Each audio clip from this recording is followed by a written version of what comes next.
महाराष्ट्रामध्ये मंत्रिमंडळाचं वाटप झालंय, त्यामध्येच शिंदे साहेबांचे ज्या सेनेला मंत्रिपदाच्या पदरात पडलेले आहेत त्यामधीलच काय त्यांचे मंत्री एवढे ऍक्टिव्ह झालेले आहेत, अवघ्या 4 ते 5 दिवसामध्येच ते आपल्या आपल्या खात्यामध्ये ऍक्टिव्हपणे वावरत आहेत आणि धडाकेबाज काम हे करत आहेत. तुम्ही याचे व्हिडिओ बघितला सोशल मीडियावरती.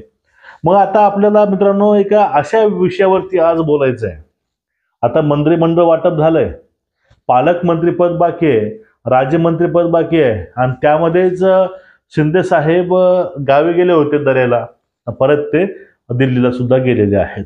याच्या माध्यमातून ज्या बातम्या ज्या अफवा पुढे येत आहेत त्यावर आपला प्रकाश टाकायचा आहे. सोबतच नेमकं हे चाललंय काय आणि हे चिंताजनक आहे असं महाराष्ट्र बोलू लागलं. आपण याविषयी पाठीमागे व्हिडिओ केला होता की लोकांना तुम्हाला वोट का दिलं होतं, तुम्हाला लोकांनी मत का दिले होते, ते लोक आज पस्तावत असतील. बघा, एकूणच हे प्रकार आणि हे प्रकरण असं आहे. आता प्रथमतः हा निवडणूक लागल्या की उमेदवाराला वाटतं की आमदार व्हावं. ज्यावेळेस तो आमदार बनतो त्यावेळेस त्याला मंत्री व्हावं वाटतं आणि ज्यावेळेस तो मंत्री बनतो त्यावेळेस त्याला पालकमंत्री बनावं वाटतं. म्हणजे एका पदावर किंवा एका जागी यश म्हणून तो खुश राहत नाही, त्याला काहीतरी ओढ लागलेली असते. आता आपल्याला या विषयावरती शिवसेनेचं बोलायचं झालं तर बघा, ज्यावेळेस पाशवी अत्याचार महाराष्ट्रावरती झाले, एसटी बसेसचे कर्मचारी असतील किंवा अन्य कुठले कर्मचारी असतील, या सर्वावरती अन्याय ओकून आणि महाराष्ट्रामध्ये हनुमान चालीसा म्हणणाऱ्या लोकांना जेरबंद करून जे सरकार चाललं होतं ते सरकारचा डाव हाणून पाडला होता, ते म्हणजे एकनाथ शिंदेने. 2022 मध्ये एकनाथ शिंदेंनी उद्धव साहेबापासून फारकत घेऊन जे 40 लोक गुजरात मार्गे घेऊन गेले होते, तो एक इतिहासामधील सगळ्यात मोठा बंड आहे आणि तो बंड हा यशस्वी झाला आणि तो यशस्वी सुद्धा केला बंड भाजपने मिळून. कारण त्यावेळेस ती गरज होती, ती आवश्यकता होती. नेमकं त्यावेळेस कुठले प्रकरण चालले होते, एखादा मुख्यमंत्री एका रूम मध्ये बसून लाईव्ह येऊन बोलतो की आपल्याला शेतकऱ्याविषयी वर्क फ्रॉम होम चालू करायचं. शेतकऱ्याविषयी वर्क फ्रॉम होम चालू नेमकं करणार कसं, मला आता पुन्हा सांगतो प्रश्न आहे की कुठलाही वर्क फ्रॉम होऊ शकतो, पण शेतकऱ्याला वर्क फ्रॉम होम द्यायचा कोणता, इथपर्यंत ज्या लोकांची अक्कल होती त्या लोकांना घरचा रस्ता दाखवून शिंदे हे भाजप सोबत आले आणि आपली सत्ता स्थापन केली.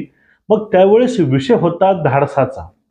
शिंदेंनी एवढा मोठा बंड केला तर तो बंड अयशस्वी झाला असता तर त्यावेळेस शिंदेचं मागे काय उरलं असतं. म्हणजे एवढा रिस्क घेऊन एवढ्या गोष्टी करून ते भाजप सोबत आले. म्हणजे सत्ता नसताना मी पुन्हा येईन फडणवीसांनी गोष्ट बोलली होती, ते खरं करून दावण्यामध्ये ती यशस्वी करण्यामागे कुठेतरी शिंदे सुद्धा जबाबदार होते आणि त्यामुळे त्यांचं जे वाक्य खरं झालं. मग नंतर फडणवीस वारंवार सांगू लागले की मी दोघांना घेऊन परत आलो. बघा, इथपर्यंत सगळंच आहे सुरळीत चालू होतं. मग ज्यावेळेस ही विधानसभा आली, विधानसभेला निवडणुकीमध्ये भाजपला चांगलं यश मिळालं, शिवसेनेला मिळालं, अजित पवारांना मिळालं. ह्या तिन्ही पक्षांना अभूतपूर्व यश मिळालं. ते यशाची यांनी अपेक्षा सुद्धा केली नव्हती. मग यावेळेस त्या आमदारांना प्रथमतः आमदार बनावं वाटत होतं, पुन्हा मंत्री, आणि नंतर आता विषय आलाय पालकमंत्री राज्यमंत्र्यांचा. आता जे मंत्रिमंडळामध्ये पद आहेत त्यानुसार मुख्यमंत्री पदावरून पदच्युत होऊन शिंदे हे 3ऱ्या क्रमांकावर गेलेले आहेत. पहिल्या क्रमांकावर फडणवीस साहेब गृह खाते घेऊन आहेत आणि दुसऱ्याला अर्थ खातं मानतात आणि तिसरं नगररचना खातं. मग यावेळेस थोडा डाऊनफॉल असं सुद्धा तो व्यक्ती समाधानी आहे. पण ज्या पुढल्या गोष्टी आहेत, पक्षांतर गोष्टी आहेत, विधानसभेचं जे अध्यक्षपद पण नाही मिळालं, म्हणजे काही गोष्टी ते त्यांनी थोडंसं बॅकफूट घेतले.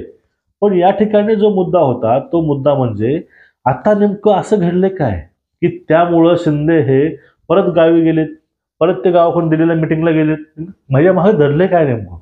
बघा, याचं मेन कारण हे पण असू शकतं, ते म्हणजे पालकमंत्री.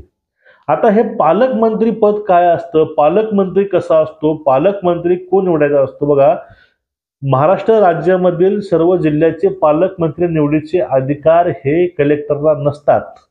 मुळात हवा सांगतो, याचे पूर्ण अधिकार पालकमंत्र्याचे ते असतात मुख्यमंत्र्यांना. मुख्यमंत्र्यांना याचे अधिकार असतात, त्यांच्या कुठल्याही बाकी पक्षाला नसतात. पण आता शिवसेना आणि अजित पवारचा राष्ट्रवादी गट हे दोन सहकारी असल्यामुळं त्यांच्या प्रमुखांना सुद्धा विचारामध्ये घेऊन हा निर्णय घ्यावा लागतो पालकमंत्री पदाचा.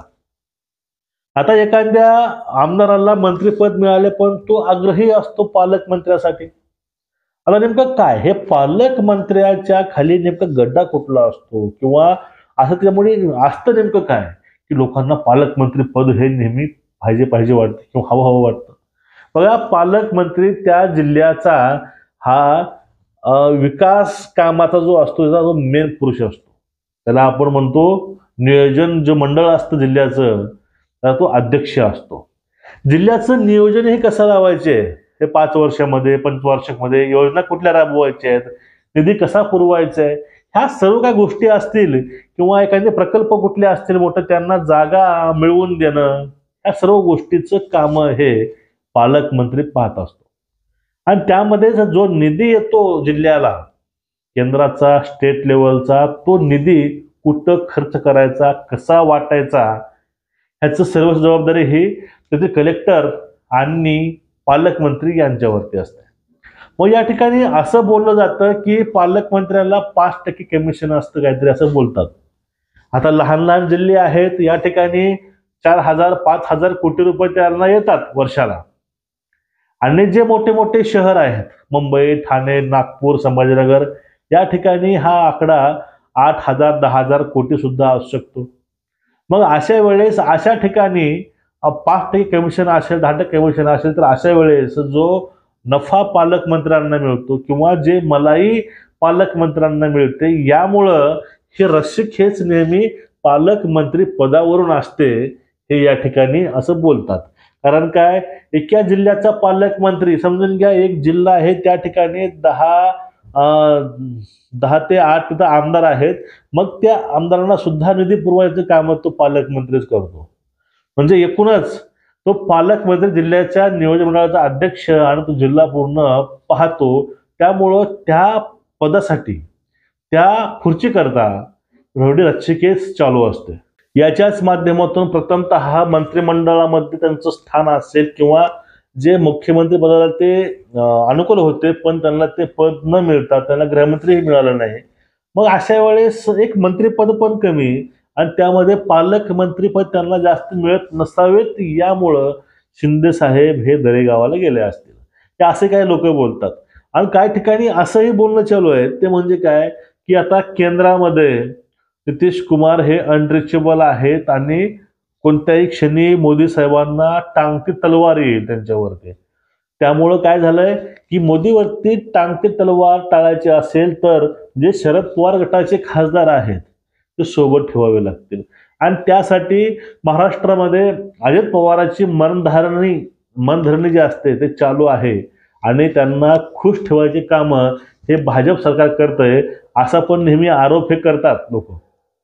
आता नेमकं हे कारण कुठले आहेत, नेमकं मनधरणीचं कारण आहे की अजून कुठलं कारण आहे? अजित पवार असल्यामुळे शिंदेची कमी त्यांना जाणवत आहे का, हाच तो या ठिकाणी प्रश्न मोठा पडतो. पण एक गोष्ट राहून या ठिकाणी सांगावीशी वाटते.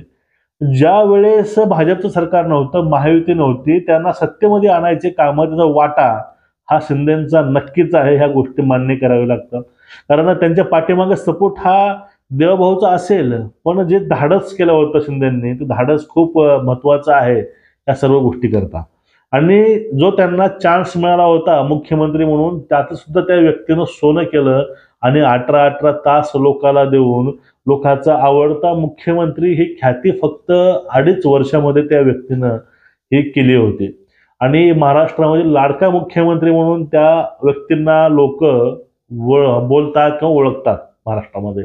आता हाच व्यक्ती नाराजगी म्हणून आहे का इंटरनल वाद आहे ह्याची काही कल्पना नाही, पण ते दरेगावी गेले होते, त्यानंतर ते दरेवरनं ते परत दिल्लीला गेलेले आहेत. आता यातून नेमकी चर्चा काय होणार आहे? शिंदेचा जो गंभीर चेहरा हसण्यामध्ये त्याचं रूपांतर होणार आहे की असंच त्यांचा चेहरा राहणार आहे? त्याच्यामागे डिप्रेशन काय आहे? त्यांचे जे दोर आहेत परतीचे ते कापले गेलेत का, किंवा ते परत कुठला निर्णय घेऊ शकतात का, ह्या सर्व गोष्टी बघणं खूप महत्त्वाच्या आहेत. आणि त्यामध्येच छगन भुजबळांना राखून ठेवलेले एक मंत्रिपद जे आहे आणि जे एक बोलणी चालू आहे राजकारणामध्ये की छगन भुजबळ यांचा निर्णय 10 दिवसामध्ये होणार आहे ह्या महायुतीमध्ये. तो निर्णय कुठला असणार नाही 10 दिवसामध्ये. त्यांना कुठे घेतील? भाजपमध्ये घेतील का त्यांना अलग ठेवतील राष्ट्रवादीमध्येच मंत्री म्हणून? हे खूप महत्वाचं असणार आहे. आणि महाराष्ट्रामधील एक ओबीसी चेहरा म्हणून माझ्या मते शरद पवारांना ज्याप्रमाणे डच्चू देऊन हे भुजबळ इकडे आले होते, याचा फायदा नक्कीच भाजप करून घेईल आणि भाजप आपल्या सोबत ठेवेल त्यांना. कारण भाजपमधली एक शेक्युर अशी ओबीसी जे वोट बँक आहे ते भुजबळाच्या पाठीमागे येत्या काळामध्ये आहेच, पण ते आता सुद्धा त्यांच्या पाठीमागं ते खंबीरपणे आहे. त्यामुळं भुजबळांना हे सोडणार नाहीत. पण या ठिकाणी शिंदे साहेबांचं आज ते काय नेमकं त्यांचं चर्चा होईल दिल्लीमध्ये बैठकीमध्ये हेही बघणं खूप महत्त्वाचं आहे. एकूणच बघा, शक्यता काही असो पण ह्या तिघांनीही चलबिचल न होता एखादं पाऊल मागे पुढे होऊन समायोजन करून एखादा संवाद वाढवून याचा तोडगा काढावा. कारण तुमच्याकडे महाराष्ट्र खूप आशेनं बघत आहे आणि ते आशापूर्ती तुमच्याकडनं अपेक्षित आहे तेवढी व्हावी